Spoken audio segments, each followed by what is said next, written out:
Guys நம்ம தலபதியோட 69வது படம் அதாவது ஜனநாயகன் இந்த படத்துல இருந்து ஒரு வேற லெவல் அப்டேட்டோட இப்ப வந்திருக்கேன். சோ இந்த ஜனநாயகன் படத்துக்கான அப்டேட்டை பார்க்கிறதுக்கு முன்னாடி நம்ம தமிழ் சினிமால இருந்து வர ரீசன்ட்டான அப்டேட்ஸ் அதோட போஸ்ட் பண்ணிட்டு இருக்கோம். சோ சேனல் செக் பண்ணி பார்த்துட்டு புடிச்சா மட்டும் சப்ஸ்கிரைப் பண்ணிருங்க. நம்ம தலபதியோட 69வது படமா இந்த ஜனநாயகன் படத்தை தாறுமாறா இப்ப ரெடி பண்ணிட்டு இருக்காங்க.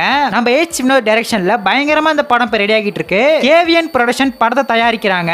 நாங்க படத்துக்கு ஜனநாயகன் அப்படின்னு டைட்டில் வச்சிருக்கிறதா ஒரு மாசான ஃபர்ஸ்ட் லுக் போஸ்டரை நேத்து தாறுமாறா விட்டாங்க. படத்துக்கான ஃபர்ஸ்ட் லுக்க பாத்தீங்கன்னா பப்ளிக் பிளேஸ்ல ஆயிரக்கணக்கான பேர் இருக்காங்க. அவங்க கூட நின்று நம்ம தளபதி செல்ஃபி எடுக்கிற மாதிரி டிசைன் பண்ணிருக்காங்க. இந்த ஒரு போஸ்டர் மட்டும் இல்லாம படத்துக்கான செகண்ட் லுக்கும் இப்ப விட்டுருக்காங்க. அந்த ஒரு செகண்ட் லுக் எப்படி இருக்குன்னு பார்த்தா நம்ம தளபதி கையில சாட்டையை வச்சுக்கிட்டு சொல்லற மாதிரி இருக்கு. போஸ்டர்ல நான் ஆணையிட்டால் அப்படின்னு மென்ஷன் பண்ணிருக்காங்க. இது நம்ம எம்ஜிஆரோட ரெஃபரன்ஸா வச்சிருக்காங்க. நம்ம எம்ஜிஆரோட ஒரு ஃபேமஸான பாட்டை வச்சு தான் அந்த போஸ்டரை டிசைன் பண்ணிருக்காங்க.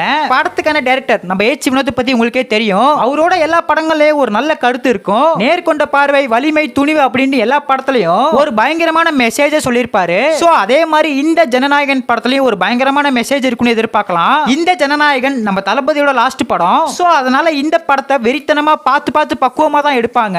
ஒரு பயங்கரமான ஸ்டார் காஸ்ட், வெறித்தனமான மியூசிக் டைரக்டர், ஒரு நல்ல மெசேஜை மக்களுக்கு சொல்ற விதமா ஒரு டைரக்டர், இவங்களெல்லாம் வச்சு ஒரு பக்கா கமர்ஷியல் படம் இந்த ஜனநாயகன் படத்தை எடுத்துட்டு போனா ஃபேன்ஸுக்கு மட்டும் இல்லாம ஃபேமிலி ஆடியன்ஸுக்கு இந்த படம் ரொம்ப பிடிக்க வாய்ப்பு நிறைய இருக்கு. சோ ஓவராலா இந்த ஜனநாயகன் படத்துல இருந்து செகண்ட் லுக் அப்ப தாறுமாறா விட்டுருக்காங்க. உங்களுக்கு இந்த ஜனநாயகன் படத்துல இருந்து வந்த ஃபர்ஸ்ட் லுக் ரொம்ப பிடிச்சிருக்கா, செகண்ட் லுக் ரொம்ப பிடிச்சிருக்கான்னு சொல்லிட்டு ஒரே கமெண்ட் பண்ணிருங்க. அப்படியே மறக்காம சேனல் சப்ஸ்கிரைப் பண்ணிருங்க.